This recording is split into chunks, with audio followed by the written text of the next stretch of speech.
मिथुन राशि वाले बंधु, आप सभी का बहुत बहुत स्वागत है। अभिनंदन, आभार। मिथुन राशि भिंड यूट्यूब चैनल में। तो मिथुन राशि वालों, जरा ध्यान से सुनिए। अब सारा खेल पलट जाएगा। कुछ ऐसा विशेष आपकी कुंडली में हो रहा है जिसे यदि आपने समझ लिया और उसके अनुसार अपने जीवन में कुछ छोटे मोटे बदलाव भी कर लिए, तो अब बड़ी से बड़ी मुसीबत भी आपका कुछ बिगाड़ नहीं पाएगी। परेशानियों से मुक्ति 100% प्राप्त होगी। और एक बात निश्चित है कि पैसा बहुत आएगा, यानी अपॉर्चुनिटी बहुत बड़ी आने वाली है। अगले 3 से 5 दिनों में ग्रहों का कुछ ऐसा खेल हो रहा है जो बड़ा विचित्र है। इस खेल को समझ लो और इस खेल के अनुसार जीवन में क्या बदलाव लाने हैं ये भी जान लो। कोई नहीं बताएगा, सब भागते भागते बोलते हैं, जल्दबाजी में चिकनी चुपड़ी बातें करके निकल जाते हैं। बड़ी बातें, गहरी बातें, ठोस बातें कोई नहीं कहता, क्योंकि वहां जाने में परेशानी है। वहां जाने पर थोड़ी सी बुराई मिल सकती है, क्योंकि सत्य बात बोलेंगे तो कड़वाहट भी आएगी, वाणी भी कठोर होगी, क्योंकि सत्य इस कलयुग में बड़ा कठिन है, दुर्लभ है। हम वही करेंगे, सत्य बोलेंगे, जो बोलेंगे ग्रहों के अनुसार बोलेंगे। महामाई की कृपा है, जो उनकी अनुभूतियां हैं वो आपको बताएंगे। माई के दिए गए वचन और संदेश आप तक पहुंचाएंगे। आपको मन को कठोर करके, हृदय को मजबूत करके इस कार्यक्रम को देखना है। कुछ बातें कठोर कड़वी होंगी, कुछ बातें बहुत अच्छी होंगी, बहुत ही सुंदर होंगी, सुनने में आनंद आएगा। लेकिन एक बात निश्चित है कि चाहे कठोर हो और चाहे सुगम हो, लेकिन मार्ग अवश्य मिलेगा। हजारों लोगों को हमारे कार्यक्रम देखने से मार्ग प्राप्त हुए हैं, परेशानियों से मुक्ति के। आपको भी मिलेगा। यदि अब तक आपको लाभ माई की कृपा का मिल नहीं पाया है, तो अब तैयार हो जाइए, कृपा प्राप्त करने का समय आ गया है। याद रखना कि देवी देवता भी केवल बोलने से, हे माँ हमारी सुनो, हे प्रभु हमारा कल्याण करो, इस तरह कहने से बात नहीं बनती। 2-3 बातें अनुकूल होनी चाहिए। पहला तो भाव प्रगाढ़ होना चाहिए। कोरी कोरी बातें करने से काम नहीं चलता कि हवाबाजी कर ली और अंदर ही अंदर मन में मैल भरा है, उल्टी सीधी बातें चल रही हैं। कुतर्क वितर्क भी खूब कर लेते हैं। वैसे तो भगवान को मानते हैं, लेकिन जब समाज में बैठकर प्रपंच करने का समय आए तो खूब कुतर्क कर लेते हैं। भगवान की भी छीछा लेदर करने में मजा आ जाता है, खूब रस मिलता है इन बातों में। यानी कि खुद ही कंफ्यूज हैं और भ्रमित स्थिति में जी रहे हैं, तो भगवान का साथ कैसे मिलेगा। भगवान तो क्लियरिटी, स्पष्टता में रहते हैं, स्वच्छता में रहते हैं, एक वाद में रहते हैं, अनेक वाद में नहीं। तो कहने का मतलब यह है कि जब तक आपका मन पवित्र स्वच्छ नहीं होगा और एकात्म नहीं महसूस करेंगे ईश्वर के साथ, भगवान कुछ भी नहीं सुनेंगे। खूब चिल्लाते रहिए, मंदिर जाते रहिए, कुछ भी नहीं होगा। पहली चीज ये। दूसरी चीज ये है कि गुरु का आशीर्वाद भी होना अनिवार्य है। ये नहीं कि जब तक गुरु की बातें अच्छी लग रही हैं तब तक तो गुरु बहुत अच्छे हैं, और जिस दिन गुरु ने थोड़ी कड़वी बात कहनी शुरू कर दी, कठोरता दिखानी शुरू कर दी, पाबंदियां लगानी शुरू कर दी, उसी दिन से गुरु बुरे हो गए। गुरु के बारे में अनाप शनाप बातें शुरू हो गई। अरे हमें नहीं सुननी इनकी बात, ये तो कुछ भी कहते हैं, इनका दिमाग खराब है, इस तरीके की बातें करेंगे। तो जब गुरु के प्रति ही भावहीन हो गए तो भगवान के प्रति क्या भाव लगाएंगे। तो भगवान नहीं सुनेंगे, चाहे कितना ही जोर लगा लें आप, ठीक है ना। क्योंकि गुरु वो मार्ग है जो भगवान तक पहुंचाने का कार्य करते हैं। उस रास्ते पर चलना ही पड़ेगा, गुरु को समर्पण, ठीक है। और तीसरी, ग्रहों का अनुकूल हो जाना। क्योंकि ग्रह अनुकूल नहीं है, प्रतिकूल स्थितियों में है, तो कितना ही कुछ भी करते रहिए, विफलता रहेगी। क्यों? कारण है इसका। कारण यह है कि निगेटिविटी।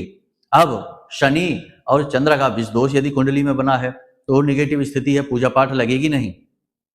शनि और केतु का योग बना है तो ये आपके सारे पुण्य कर्मों को सूख जाएगा। ऐसा लगेगा कोई प्रेत पिशाच साथ में घूम रहा है। कोई नेगेटिव एनर्जी है जो सब कुछ सूख जाना चाहती है, आपके जीवन को भी समाप्त कर देना चाहती है। दूसरे के कर्मों की सजा आपको मिलेगी। आप चाहे कितने ही अच्छे बने रहिए, दुख मिलते रहेंगे। शनि राहु साथ है, गुरु राहु साथ है, मंगल राहु साथ है। बहुत सारी स्थितियां ऐसी हैं जो यदि जन्म पत्री में बन के बैठी हैं या गोचर में भी बन गई हैं, तो कोई पूजा पाठ फलित नहीं होगी, चाहे कुछ भी कर लेना। तो कहने का मतलब यह है कि देखो, सारी बातें कौन बताएगा? गुरु बताएंगे। सारी बातें आप खुद तो जान नहीं पाएंगे कि भैया इतना सारा शास्त्रों का अध्ययन और दुनिया भर का ज्ञान इकट्ठा करेंगे तो कमाएंगे कब, जाएंगे कब, घर गृहस्थी कब देखेंगे। तो इसके लिए गुरु को साथ पकड़ा जाता है, गुरु के साथ रहा जाता है, गुरु की बात मानी जाती है। तो जो बात हम कह रहे हैं इसे समझ लेना। अब चाहे आप हमको गुरु माने या ना माने, लेकिन कम से कम इस पक्ष के हिसाब से तो सुन ही लेना कि धर्म की बात हो रही है, आध्यात्मिकता की बात हो रही है, शुद्ध बातें हो रही हैं, सत्संग हो रहा है। और सत्संग होना ही चाहिए। बिन सत्संग विवेक ना हुई। जब सत्संग नहीं है तो विवेक कहां से जागेगा? विवेक मतलब कि चेतना की जागृति, उन्नति और धर्म को समझना, जीवन को समझना। तो ये सारी बातें आज के इस कार्यक्रम में आपको हम बताएंगे। ग्रह की वो स्थितियां आपको बताएंगे जो विशेष लाभ देने वाली हैं। आपको अपॉर्चुनिटी आएंगी, आकस्मिक आएंगे, लेकिन धोखे भी आएंगे। तो ये ग्रह स्थितियां जान लो और कुछ जरूरी उपाय क्रियाएं बताएंगे जिन्हें आज से ही करना प्रारंभ कर दो। अगले 3 से 5 दिनों में बड़ी घटनाएं घटने वाली हैं। बहुत कुछ बदलने वाला है जीवन में, बहुत कुछ अच्छा होने वाला है। यदि लापरवाह रहे तो याद रखना कि अच्छाई के साथ ही बुराई चलती है। ठीक है, दिया तले ही अंधेरा होता है। दिया चारों तरफ प्रकाश फैलाएगा लेकिन उसके नीचे अंधेरा होगा। तो ये मत सोचना कि कोई कहता है कि अच्छा समय आ गया तो अब खुश हो जाएंगे। नहीं, वाह आनंद आएगा। नहीं, अच्छा समय आ गया तो साथ में बुराई भी लेकर आया है। हर अच्छाई के साथ यही रहता है। दुनिया भर की धन दौलत आ गई, आकस्मिक धन दौलत आ गई तो समझो बर्बादी भी आ गई। चरित्र इतना गिरा देती है आकस्मिक आने वाली जो अपॉर्चुनिटी यानी खुशियां हैं, धन दौलत है, कामयाबियां हैं, कि इंसान फिर कभी उठ ही नहीं पाता। तमाम उदाहरण आपने देखे होंगे जो रातों रात करोड़पति बन गए, रातों रात कामयाब हो गए और बाद में उनका नामो निशान ही मिट गया, लोग उनके बारे में भूल ही गए। तो ऐसे क्यों होता है? ऐसे इसीलिए तो होता है क्योंकि धर्म नहीं है उनके पास, समझ नहीं है चीजों की। समझ उत्पन्न होती है तो चीजें धीरे धीरे उपलब्ध होती हैं, लेकिन टिकाऊ होती हैं। आज का यह कार्यक्रम बेहद महत्वपूर्ण है। इस कार्यक्रम में 4 बातें हैं जिन पर हम बात करेंगे। पहला, शुभ ग्रह स्थितियां जो जीवन को बदलने वाली हैं, बड़े बदलाव लाने वाली हैं। दूसरा, आपको अपने जीवन, अपने घर में कुछ विशेष बदलाव करने हैं, तब आप इन ग्रह स्थितियों का लाभ ले पाएंगे। देखो, करना तो पड़ेगा, प्रयास तो करना ही पड़ेगा। भगवान आपके घर आए, कोई मेहमान ही आपके घर आ जाता है तो घर में तैयारियां करते हैं कि नहीं? अरे मेहमान आने वाले हैं, उन्हें चाय किस कप में देंगे, किस थाली में, किस प्लेट में भोजन कराएंगे, किस जगह बिठाएंगे। तो ऐसे ही जब शुभ ग्रहों की पॉजिटिविटी आएगी तो कहते हैं ईश्वर की कृपा आ रही है, आशीर्वाद आ रहा है। तो तैयारियां नहीं करोगे, ऐसे ही मिल जाएगा सब कुछ, तो वो तैयारियां कर लेना। देखो, हमारी बातों को अनर्गल ना लेना, शब्दों को पकड़ना नहीं, भावनाओं को समझना कि हम क्या कहना चाहते हैं। तो तैयारियां क्या करनी है इसके विषय में बताएंगे। कुछ विशेष सावधानियां हैं जो आपको करनी होंगी इसके विषय में बताएंगे। 5 बड़ी भविष्यवाणियां बताएंगे और इसी के साथ साथ होने वाली 2 बेहद शुभ घटनाओं के बारे में बताएंगे जो लाभ पहुंचाएंगे। और अंत में बताएंगे एक महाशक्तिशाली उपाय जो आपको हर हाल में कामयाब बनाएगा। याद रखना बंधुओं कि गुरु और चंद्रमा का मेल होने जा रहा है और यह बहुत बड़ा योग होता है, धन योग होता है। पैसा आता ही आता है, हर हाल में आएगा आपके जीवन में। लिख के रख लो आप ये बात, ठीक है। दूसरा कि वृश्चिक राशि में बड़ा गजब का मेल होने जा रहा है। सूर्य, मंगल, शुक्र और बुध एक साथ वृश्चिक राशि में बैठेंगे। बहुत ही कम समय के लिए बैठेंगे लेकिन बैठेंगे जरूर और आपके जीवन में अपॉर्चुनिटी, झटके से कामयाबी लेकर आएगा, ठीक है। तो अब क्या करना है, क्या कैसे करना है, सब कुछ बताएंगे। बस कार्यक्रम को अंत तक देख लेना, ठीक है। ठंडे दिमाग से कार्यक्रम को देखना, कुछ समय देना और आप फिर बदलाव भी जीवन में लेकर आना और फिर बात करते हैं कि क्या हुआ, अच्छा हुआ कि नहीं हुआ, ठीक है। तो चलिए बंधुओं, कार्यक्रम को पूरे भाव के साथ शुरू करते हैं। माता रानी का नाम लेते हुए माई के दर्शन करिए। मोबाइल के डिस्प्ले पर माता रानी का दृश्य है, विग्रह है, दर्शन करिए, भाव उत्पन्न करिए, हाथ जोड़कर निवेदन करिए कि हे माँ, हम आपकी शरणागति हैं, हमारी रक्षा करो, हमें बचाओ, हम भटक गए हैं। इस तरह से निवेदन करिए और कमेंट बॉक्स में लिख डालिए, जय माँ भद्रकाली, कृपा करो। महामाई निश्चित तौर पर आपके ऊपर कृपा कर रही हैं, तभी माई आपके जीवन में आ रही हैं, कार्यक्रम के माध्यम से, आपके कहने, लिखने, सुनने के माध्यम से। और यदि आप हमारा कार्यक्रम देखते हैं, रोज प्रतिदिन देखते हैं, तो 100% आप माई के हो ही जाएंगे। माई आपसे पीछा नहीं छुड़ा पाएंगे। हम माई का पैर इतनी जोर से आपको पकड़ाएंगे कि आप चाहे कुछ भी कर लेना, माई कुछ भी कर ले, आपसे पैर नहीं छुड़ा पाएंगे, आपको परम धाम पहुंचा कर ही मानेंगे, ठीक है। साथ ही साथ यह भी लिख देना कि मैं भी माई के परिवार का हिस्सा हूं, माई के परिवार का हिस्सा बन जाइए। जब ये कार्यक्रम देख लेना तो उसके बाद डिस्क्रिप्शन में जाना, वहां एक लिंक है, उस पर क्लिक करना। हमने अपनी माँ के लिए बहुत ही प्यारा सा भजन गाया है पूरे भाव के साथ, जो आपकी चित्त शुद्धि के लिए साबुन जैसा कार्य करेगा, मैल मन के धो डालेगा। इस भजन को बार बार सुनना, मन प्रसन्न हो जाएगा, ठीक है। तो चलिए अब अपने मूल विषय को शुरू करते हैं। बात करते हैं 5 बड़ी भविष्यवाणियों की। जय माई की। बंधुओं, ज्योतिष और तंत्र विद्या के क्षेत्र में आचार्य अमित एक जाना माना नाम है। पूज्य गुरुदेव के साधनाओं और ज्योतिष विद्या के अनुभव बेहद दिव्य है। जी हाँ, पूज्य गुरुदेव ने जिसकी भी कुंडली का विश्लेषण किया और कुंडली के अनुसार उसे सटीक उपाय व महामाई माँ बगलामुखी की विशेष कृपा दी, उसके जीवन में सकारात्मक बदलाव तो आए ही है। फिर चाहे समस्या कितनी ही कठिन क्यों ना हो, समाधान तो अवश्य हुआ है। अब ऐसे में यदि आप भी अपने जीवन की किसी बड़ी समस्या से जूझ रहे हैं, जैसे कि कर्जा बढ़ता ही जा रहा है, काम धंधा और व्यापार सब रुक चुका है, रिश्ते नातों में तनाव हद से ज्यादा बढ़ गया है, पूरा जीवन ही नकारात्मकताओं से भर गया है, तो ऐसे में यही सही समय है जब आप श्रेष्ठ गुरु से मार्गदर्शन प्राप्त करें और जीवन के अंधकार को समाप्त कर दिव्य प्रकाश की ओर कदम बढ़ाएं। वीडियो में दिए गए नंबरों पर तुरंत संपर्क करिए और अपनी कुंडली का विश्लेषण व समाधान पूज्य गुरुदेव के द्वारा करवा लीजिए। देर ना करें, आपके देवी देवताओं के आशीर्वाद से ये मौका खुद चलकर आपके पास आया है, इसे गंवाना नहीं है। अभी फोन करें और गुरुदेव से मार्गदर्शन प्राप्त करें। महामाई आपका कल्याण करे। धन्यवाद। तो देखो, अगले 3 से 5 दिनों में मन में आपके तरह तरह के विचार आएंगे, नए नए विचार आएंगे, तरह तरह की स्थितियां होंगी। कभी आपको कॉन्फिडेंस की कमी महसूस होगी, कभी एकदम से जोश बढ़ा हुआ महसूस होगा, कभी ऊर्जा उच्च स्तर और कभी ऊर्जा निम्न स्तर पर महसूस होगी। यानी कि कभी पॉजिटिव बहुत ज्यादा और कभी बहुत ज्यादा नेगेटिव, कभी डर बहुत लगेगा भविष्य को लेकर और कभी भविष्य को लेकर नई उम्मीदें बधेंगी। तो होगा ये इसलिए क्योंकि अभी चंद्रमा जो है वह विशेष स्थिति में, चंद्रमा यानी आप स्वयं, ठीक है। चंद्र राशि देखते हैं ना आप, चंद्र राशि जानते हैं ना, चंद्र राशि मतलब आप स्वयं हैं। तो अब ऐसी स्थिति में आपको क्या करना है? ऐसी स्थिति में आपको धर्म का साथ लेना है, रोज मंदिर जाना है, भगवान की विशेष पूजा उपासना साधना प्रारंभ कर देनी है। जिस भी स्वरूप में आपका मन लगता है, हनुमान जी हैं तो प्रतिदिन 11 हनुमान चालीसा का पाठ और अंत में बजरंग बाण का पाठ प्रारंभ कर दीजिए। भोले बाबा हैं तो प्रतिदिन 11 पंचाक्षरी मंत्र की माला करना प्रारंभ करिए। 11 मंत्रोच्चारण नहीं, कुछ भी नहीं होता इतने से। 11 माला पंचाक्षरी मंत्र का जाप करिए। छोटा सा मंत्र है, बहुत जल्दी हो जाती है, मुश्किल से आधा घंटा लगेगा, ठीक है। और इसी प्रकार से आपको जिस भी देवी देवता में भाव है उनका कोई विशेष अनुष्ठान उठा लीजिए। ये समय बहुत ही शुभ है, बहुत ही अच्छी घटनाएं लेकर आएगा, लेकिन साथ ही साथ अशुभ भी है।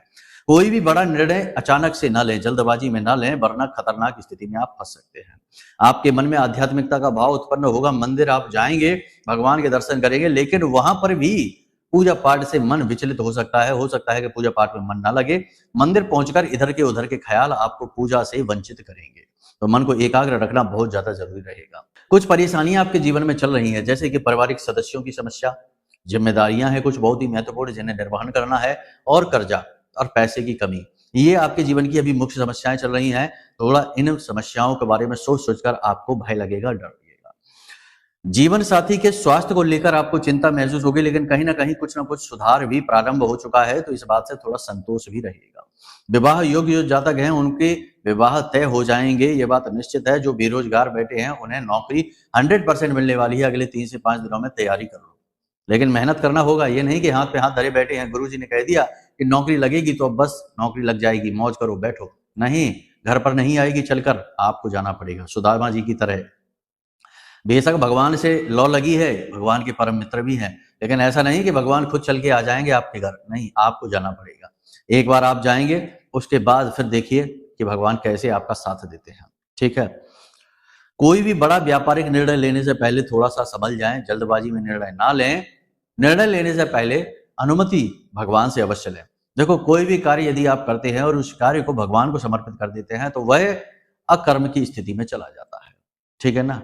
कर्म, अकर्म और विकर्म 3 परिस्थितियां होती हैं हमारे कार्य करने की। कर्म तो वो है कि जो हम दिन रात कर ही रहे हैं, तरह तरह के काम कर रहे हैं, और विकर्म वह है कि जो दुष्कर्म हो रहे हैं, उल्टे सीधे कर्म हो रहे हैं, नकारात्मकता को बढ़ावा देते हैं। और अकर्म यानी कि कर्म किया ही नहीं और कर्म भी हो गया, वह तब होता है जब हम भगवान को समर्पित कर देते हैं अपने हर एक कर्म को। हम भोजन कर रहे हैं तो भगवान से कहते हैं कि हे भगवान, हम भोजन कर रहे हैं और आपका प्रसाद समझकर ग्रहण कर रहे हैं। भोजन का किया हुआ कर्म समाप्त हो जाता है। दुकान पर जा रहे हैं, नौकरी पर जा रहे हैं, वहां पर भी ये कहें कि भगवान हम नौकरी पर जा रहे हैं, ड्यूटी जा रहे हैं, दुकान जा रहे हैं, आप जो भी देंगे, जैसा भी देंगे, आपका प्रसाद समझकर ग्रहण कर लेंगे। और यह आज का हमारा जो कर्म है आपको समर्पित है, आपके चरणों में समर्पित है। इतना करेंगे जब आप, तो आपका वह जो कर्म है, वहां पर आपने जो थोड़ा बहुत ठगी कर ली, झूठ बोल दिया, चोरी कर ली, कुछ भी, क्योंकि देखो भौतिक जीवन में, संसार में सब कुछ करना पड़ता है, सब कुछ होता ही है, कोई भी इतना दूध का धुला नहीं है। हर इंसान कहीं ना कहीं थोड़ी बहुत अपने अंदर कमी लेकर बैठा ही है, ठीक है। तो इससे बचे कैसे? क्योंकि इस तरह तो फिर हर एक कर्म का हिसाब करना पड़ेगा, तो कभी मुक्ति ही नहीं होगी। तो फिर यही तो एक पद्धति होती है जिसमें मन में वैराग्य धारण कर लिया जाता है। मन में एक ही लौ लगाई जाती है, प्रभु की लौ, ईश्वर की लौ, अपने आराध्य, अपने इष्ट की लौ, और हर चीज उन्हें समर्पित कर दी जाती है। तो भगवान श्री कृष्ण गीता में कहते हैं कि हे अर्जुन, तू हर एक कर्म को मुझे समर्पित कर दे। अपने द्वारा किए गए हर एक कर्म को जब तू मुझे समर्पित कर देगा, तो मेरे द्वारा दिए गए फल को प्रसाद रूप में ग्रहण कर लेगा, तो तेरा हर एक कर्म अकर्म की स्थिति में चला जाएगा, उसका कोई फल तुझे भोगना नहीं पड़ेगा। तो यही तो स्थिति हम आपसे कहते हैं। तो जो भी कार्य करें, बड़ा निर्णय लें, व्यापार में कोई भी निर्णय लें, बदलाव करें, उसे भगवान को समर्पित करें और भगवान से अनुमति अवश्य लें, मंदिर जाकर, ठीक है, भाव के साथ। देखो, भगवान से नाता जोड़ना है, केवल मांगना नहीं है। देखते हैं हम अक्सर मंदिरों में जाते हैं तो देखते हैं कि लोग हमेशा मंदिरों में मांगने में लगे हुए हैं। बाहर भिखारी बैठे हैं फटे पुराने कपड़े पहनकर, और मंदिर के अंदर अच्छे अच्छे नए कपड़े पहने हुए, बढ़िया नहाए धोए स्वच्छ साफ सुथरे भिखारी हैं। दोनों ही भिखारी हैं, यहाँ भी और वहां भी। अब भगवान कंफ्यूज हैं, किसको दें? एक की दशा बहुत खराब है, एक की दशा अच्छी है, लेकिन वो निवेदन बहुत ज्यादा कर रहा है। तो भगवान को कंफ्यूज ना करो, भिखारी ना बनो। भगवान से कहो, भगवान आप हमारे साथ रहो। कर तो हम सब कुछ लेंगे, हम में अपना बल बहुत है, कर हम बहुत कुछ लेंगे। आपने हमें बहुत गुणी बनाया, बहुत ऊर्जावान बनाया, बहुत कुछ दिया है। बस एक चीज है, आप हमें अपना साथ दे दो। जैसे अर्जुन ने कहा कि प्रभु आप हमारे साथ रहो, बस। आपकी सेना नहीं चाहिए हमको, कोई नारायणी सेना नहीं चाहिए हमको, कोई आपका शस्त्र नहीं चाहिए, कोई आपका वरदान नहीं चाहिए, कोई आशीर्वाद नहीं चाहिए, बस आपका साथ चाहिए। तो ऐसे ही अर्जुन की भांति बुद्धिमानी पूर्ण निर्णय लो, भगवान का साथ मांगो, ठीक है। तो ये स्थितियां इसीलिए बताते हैं हम, क्योंकि लोगों के अंदर ये कमियां हैं। लोग भगवान को भी इंसान की तरह ट्रीट करते हैं और भगवान से मांगते हैं, भगवान हमें दे दो, भगवान हमें। भगवान किसी को कुछ नहीं देते, आपका कर्म आपको देता है, ठीक है। तो ये बातें कड़वी हैं लेकिन सच है। अब सुनो, अगले 2 से 3 दिनों में विशेष स्थिति होने वाली है। क्या है वो विशेष स्थिति? देखो ध्यान से सुनो। सबसे पहले गुरु का राशि परिवर्तन होने वाला है। गुरु का राशि परिवर्तन होगा और उसके एक दिन बाद चंद्रमा गुरु के साथ आ जाएंगे, गज केसरी योग बनाएंगे, लेकिन राहु की दृष्टि रहेगी। पैसा आपके जीवन में 100% आएगा अगले 3 से 5 दिनों में, याद रखना 100% आएगा। चाहे कर्जा लिया हो आपने, चाहे लोन का पैसा आया हो, चाहे आपका ही दिया हुआ पैसा आया हो, किसी भी तरीके से आए आपके पास पैसा आएगा। लेकिन अब यहाँ पर हम ये नहीं कह रहे कि कोई भर के बहुत बड़ी पोटली आपको पकड़ा जाएगा, नहीं। लॉजिक के साथ चलिए, तथ्यों के साथ चलिए, सत्यता को ना छोड़िए, असत्य बातें नहीं, असत्य वचन नहीं। आपका ही पैसा, आपका ही कर्म आपके पास आएगा, लेकिन उसे संभाल कर रख पाना कठिन होगा, क्योंकि दृष्टि राहु की पड़ी है। आपकी किसी विशेष फैसले की वजह से वह पैसा फिसल भी जाएगा, आपके ऊपर कोई आपत्ति आने की वजह से वह पैसा निकल भी जाएगा, आपकी किसी गलती, किसी बेवकूफी की वजह से वह पैसा आपके हाथों से फिसल भी जाएगा। तो थोड़ा सा निर्णय डिले कर देना, कुछ भी करने से पहले पैसा आए उसे होल्ड कर देना, रख देना, संभाल कर रखना और उसे भूल जाना। उसके बाद कुछ समय यानी 5 से 7 दिन टालने के बाद फिर निर्णय लेने की स्थिति में आना। ऐसा हम क्यों कह रहे हैं कि आप कोई गलत निर्णय ले सकते हैं? क्योंकि यहां पर एक स्थिति और बन रही है कि चंद्र गोचर के बाद अगले दिन बुध का गोचर हो रहा है वृश्चिक राशि में, और यहां पर सूर्य, बुध, मंगल और शुक्र एक साथ बैठे हैं। तो यहाँ पर सूर्य और बुध जो है ना, वो अग्नि के कारक है।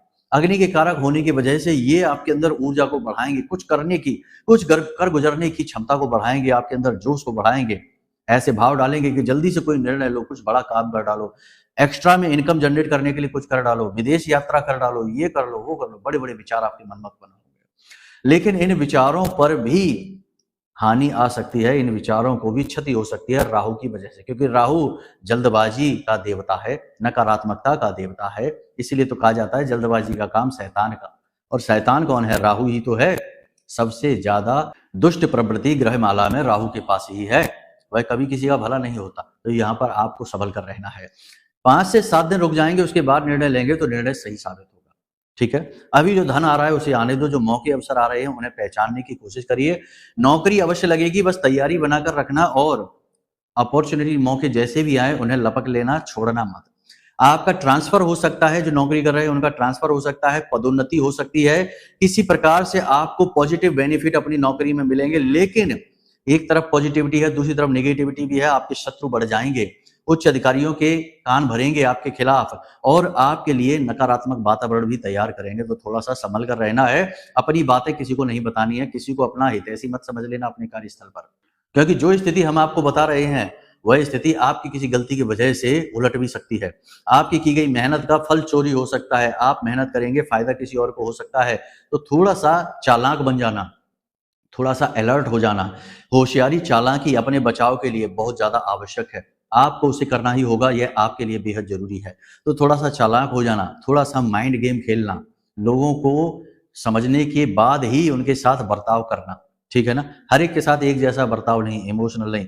हर इंसान आपके जैसा नहीं है, भोला भाला नहीं है, भावुक नहीं है, लोग बहुत चालें चलते हैं, षड्यंत्र रचते हैं, अपना होकर छलने की पूरी कोशिश करते हैं, मतलब निकालते हैं। आप इस परिस्थिति में इस समय और काल पर आत्म मूल्यांकन करेंगे, अपने भले बुरे का अच्छी तरीके से अनुभव करेंगे, फूंक फूंक कर कदम रखेंगे। अचानक से आपकी मुलाकात किसी व्यक्ति से हो सकती है, सावधान रहना है अगर वह व्यक्ति आपको कोई बड़ी योजना बताता है, किसी स्कीम के बारे में बताता है। ठीक इसी के साथ साथ किसी धार्मिक व्यक्ति से आपकी मुलाकात होगी, कोई मेहमान आपके घर में आ सकते हैं, घर में आपके किसी प्रकार का धार्मिक या मांगलिक कार्यक्रम हो सकता है। विवाह योग्य जो व्यक्ति हैं उनके लिए खुशखबरी आपको प्राप्त हो सकती है, विवाह उनका ठहर सकता है, तय हो सकता है आपके घर में, आपके परिवार में आपके भाई बहनों के साथ में थोड़ा तनाव हो सकता है, प्रॉपर्टी को लेकर या पैसों के हिसाब किताब को लेकर थोड़ी सी स्थिति बिगड़ सकती है। तनाव से बचने के लिए आपको बड़ी बुद्धिमानी से बोलना होगा, आपके द्वारा कही गई बातों को अनर्गल लिया जाएगा, उल्टी सीधे मतलब निकाले जाएंगे। परिवार में चाहे कितना ही पॉजिटिव वातावरण हो, कितना ही अच्छा वातावरण हो, लेकिन कहीं ना कहीं आपको इग्नोर किया जाएगा। आपको ऐसा लगेगा जैसे कि आपसे केवल अपना मतलब निकाला जा रहा है और आपसे दूरी बनाई जा रही है, आपकी अनदेखी की जा रही है। जो लोग विदेश जाना चाहते हैं उनके बारे में अच्छी खबर है, वो विदेश जा सकते हैं, अवसर बनेंगे। लेकिन विदेश जाने से पहले, कोई बड़ा कार्य करने से पहले अपनी कुंडली जरूर दिखा लो, क्योंकि होता यह है कि कई बार आपकी कुंडली सपोर्ट नहीं कर रही और आप उस कार्य को कर डालते हैं और बाद में बहुत लॉस हो जाता है। खूब दिमाग लगाने के बाद, पैसा लगाने के बाद, सारे संसाधन लगाने के बाद भी लॉस हो जाता है। अब आप खुद सोचोगे, क्या कोई ऐसा व्यक्ति है जो ये सोचकर काम करता है कि हम बहुत सारा लॉस उठाएंगे, कर्जा हो जाएगा हमारे ऊपर और हमारी जिंदगी बर्बाद हो जाएगी? ये सोचकर तो कोई कार्य करता नहीं, तब भी ऐसा होता है। क्यों होता है? क्योंकि लोग वो काम करने लगते हैं जो उनकी कुंडली सपोर्ट नहीं करती है और फिर वो फंस जाते हैं। और ऐसा वो क्यों करते हैं? ऐसा भी करते हैं, इसका कारण ये है कि प्रभाव में आकर, या तो कोई आपके पास आसपास ऐसा व्यक्ति है जो आपको प्रेरित कर देता है, या कोई व्यक्ति आपके साथ गेम यानी दिमागी खेल खेल देता है आपको फंसाने के लिए, अपना मतलब निकालने के लिए, या कोई आपको सीढ़ी बनाकर प्रयोग करता है, आपको सीढ़ी बनाकर आगे बढ़ जाता है और आप फिसल जाते हैं, नीचे गिर जाते हैं। तो ऐसी स्थितियां बनती तब है जब आपको अपने ग्रह नक्षत्रों का ज्ञान नहीं, कुंडली का ज्ञान नहीं, महादशा अंतरदशा का ज्ञान नहीं, पाप ग्रह दोषों का ज्ञान नहीं है। तो ये जरूर करो, अपनी कुंडली आज ही दिखाओ। कुंडली दिखाएंगे तो बहुत सारी चीजों से, मुसीबतों से बच जाएंगे और बहुत सारी अपॉर्चुनिटी जीवन में खुद खींच कर लेकर आएंगे। याद रखना कि आपको भगवान ने सारी शक्तियां दे रखी हैं, इसीलिए तो अहम ब्रह्मास्मि का भाव हमारे वेदों में लिखा गया है, क्योंकि भगवान ने आपको ब्रह्म तुल्य ही शक्तियां दी हैं और आपके अंदर जो जीव बैठा है वह भी ब्रह्म का ही एक स्वरूप है। उस ब्रह्म रूपी बड़े दिए से आप जलने वाले छोटे दिए हैं, तो आपके अंदर भी वही अग्नि है, वही जीव है। तो कहने का मतलब यह है कि ईश्वर की शक्तियों का प्रयोग कैसे कर पाएंगे? जब आपको सद्बुद्धि आएगी। ये जो ज्योतिष है, ये जो ग्रह नक्षत्र हैं, ये सब क्या है? ये ब्रह्म का ज्ञान ही तो है। वेदों का ज्ञान क्या है? ब्रह्म का ज्ञान ही तो है। और ज्योतिष तो एक जागृत शास्त्र है, आज के कल और समय की भी गणनाएं करता है, तो आज के समय से रिलेवेंट है। तो कहने का मतलब यह है कि अपनी कुंडली दिखाएंगे तो बहुत कुछ पा जाएंगे और बहुत सारी मुसीबतों से बच जाएंगे।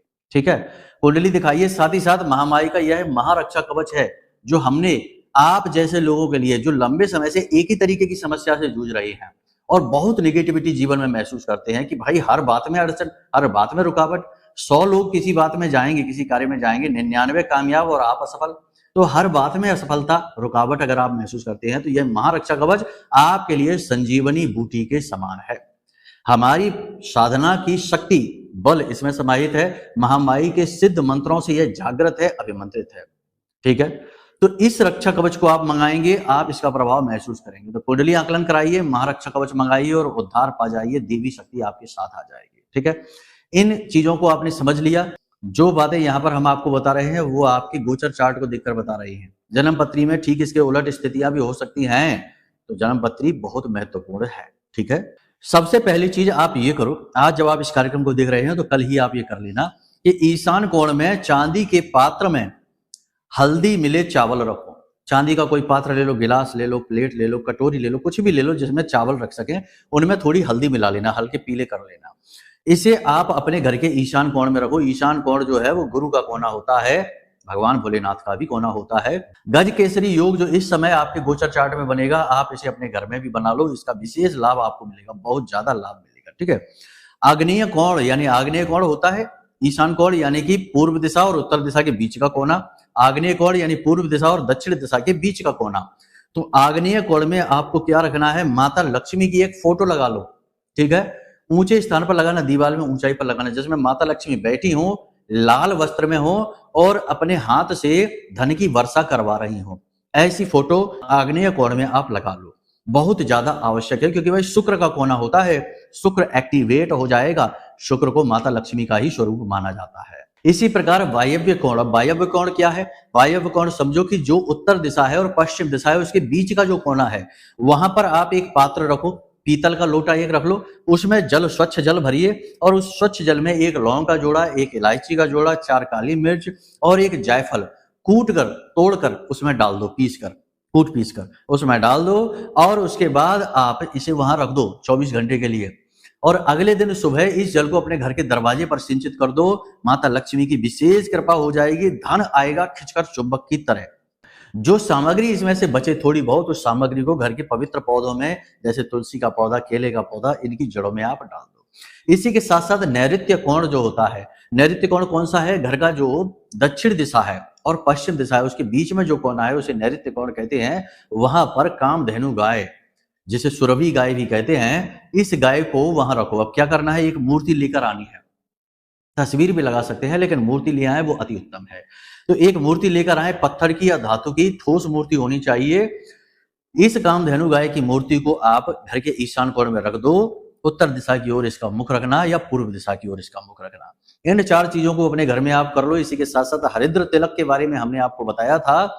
इस हरिद्र तिलक को भी प्रतिदिन लगाना प्रारंभ कर दो और आप देखो कि कैसे अगले 3 से 5 दिन में आप इतिहास लिख दोगे, वो कर लोगे जो अब तक आप जीवन में कर नहीं पाए हो। बड़ा चमत्कारी प्रयोग है। लेकिन एक बात यहां पर हम पहले ही आपको बता दें कि 2 कंडीशंस अप्लाई होती हैं।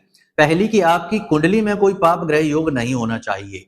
अगर कुंडली में पाप ग्रह योग है तो वह बाधा है, और बाधा जब तक हटेगी नहीं तब तक उपाय, क्रियाएं, पूजा पाठ, अनुष्ठान कुछ भी काम करेगा नहीं। दूसरी चीज कि आपका भाव पवित्र होना चाहिए, ठीक है। ये नहीं कि एक तरफ तो आप उपाय कर रहे हैं, दूसरी तरफ आप जिंदगी को कोस रहे हैं, अपने आप को, अपनी किस्मत को, अपने भाग्य को, देवी देवताओं को कोस रहे हैं, और मांस मच्छी और शराब, सट्टेबाजी और वेश्यावृत्ति और उल्टे सीधे ना जाने क्या क्या कर्म में लिप्त हैं, दिन भर झूठ बोलते हैं। नहीं, ऐसा नहीं, शुद्धता रखनी है।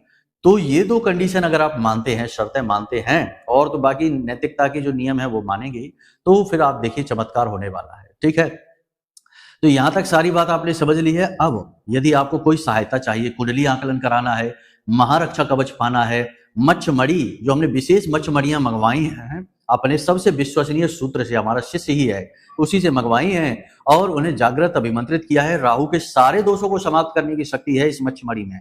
तो ये मच्छमड़ी यदि मंगवाना चाहते हो और यदि किसी प्रकार की अन्य सहायता, मार्गदर्शन चाहते हो, तो नंबर वीडियो में है, इन नंबरों पर फोन कर लो। आपकी सारी सहायता की जाएगी, आपके जीवन को सरल बनाया जाएगा। हर प्रकार से हम आपके लिए तैयार हैं। माता रानी ने हमें इसीलिए यहाँ बिठाया है, आपकी सेवा के लिए, जन कल्याण के लिए। एक साधक का यह भी कर्तव्य होता है, उसे इस स्टेज से भी गुजरना पड़ता है। जन कल्याण का जो मंच है वह दिया जाता है और फिर उसके बाद उससे उसे आगे बढ़ाया जाता है। तो जब तक माई ने यहाँ बिठाया है, लाभ ले लीजिए। हजारों लोगों ने लाभ ले लिए हैं, जीवन में मुस्कुराहट आई है, अब आपकी बारी है, ठीक है। कुछ भी यहाँ बेचने की कोशिश नहीं है, कोई भी यहाँ पर हम प्रचार नहीं कर रहे हैं। अगर आपके मन में ऐसे विचार आ चुके हैं तो कुछ भी ना करना, फोन भी ना करना, कोई जरूरत नहीं है। पहले चित्त को शुद्ध करिए, 2-4 जन्म और लीजिए, उसके बाद आप धर्म को, गुरु को, वाणी को समझ पाएंगे। फिर अगर माई ने आपका हमारा सामना कराया तो मार्गदर्शन ले लेना, कोई बात नहीं, ठीक है। तो चलिए बंधु, आज के कार्यक्रम को यहीं विराम देते हैं। हमेशा पॉजिटिव रहिए, अपने आप को देखिए, भगवान ने आपको क्या क्या दिया है। भगवान को हमेशा आभार व्यक्त करिए, धन्यवाद जरूर दीजिए जो भी कुछ आपको मिला है। कम से कम स्वस्थ शरीर तो मिला है इसी के लिए, ठीक है। अब दूसरा कि अपने भाव को जितना हो सके उतना पवित्र रखिए। दुनिया भर की निगेटिविटी से, गंदगी से अपने चित्त को बचा कर रखिए, ये आपकी जिम्मेदारी है। लोग तो आएंगे, इन्फेक्ट करेंगे आपको, लेकिन आपको बचना है, ठीक है। तो चलिए बंधु, प्रेम से बोलिए जय माई की, जय मां बगलामुखी। हमारे प्रिय और परम पूज्य आचार्य जी ने अपनी साधनाओं के अनुभवों पर आधारित शक्तिशाली उपाय और क्रियाओं के माध्यम से हजारों लोगों के जीवन को पूरी तरह से बदला है। आचार्य जी के द्वारा बताया गया हर एक उपाय इतना सटीक और कारगर होता है कि जो भी इसे पूरे भाव के साथ कर लेता है, उसे साक्षात महामाई की कृपा और आशीर्वाद प्राप्त हो जाती है। इसलिए निसंकोच इन उपायों को पूरे भाव के साथ करिए, आपका कल्याण होगा। जय माई की।